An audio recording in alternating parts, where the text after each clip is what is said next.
एकदम नेता कुटीला आलेला आहे शेतकरी. मग आता शेतकऱ्यांनी काय निर्णय घ्यायला पाहिजे राजकारणात?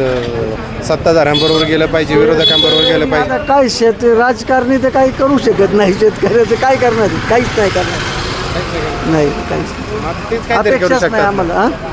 अनुदान देऊ शकतात, कांदा नाफेडला खरेदी करायला सांगू शकतात. मग आता ते नापेडला जरी खरेदी करायला सांगितली तर ते व्यापाऱ्याच्याच नापेडला इथून घेऊन व्यापाऱ्याचाच माल नापेड खरेदी करते. शेतकऱ्याला कुठं काय भेटते? कागदपत्र शेतकरी दाखवायचे. कागदपत्री शेतकरी दाखवतो. आता निवडणुकीचं वारं सुरू झालं तुमच्याकडे, पोटनिवडणुकीचं. काय पोटनिवडणुकीत काय लोकांना त्यात फारसा इंटरेस्ट नाही. इंटरेस्ट नाही. हां, मतदानाची टक्केवारी घटेल का? 100% घटणार. काय बरं इंटरेस्ट नाही लोकांना? माझं लोकांच्या कुठल्या मालाला भाव नाही.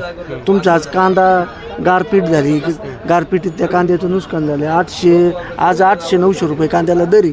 कांद्याचा उत्पादन खर्च आज 1200-1500 रुपयावर गेला. 50 रुपयाला मोकळी कांद्याची. आज उत्पादन खर्चात लोकांना 200-300 रुपये तोटा आहे कांद्यात. काय करणार आहे शेतकरी? आता निवडणुकीत प्रचार सुरू आहे, त्याच्यात हा मुद्दा कुठंच दिसत नाही शेतकऱ्यांच्या मागे. काहीच ते घेणंच नाही. आणि आता रावरीची निवडणूक तर एकतर्फी. काय त्यांना प्रचाराची एक करायचं म्हणून प्रचारी कोण निवडून येणार काय जनतेला सगळं माहिती आहे आता सध्या.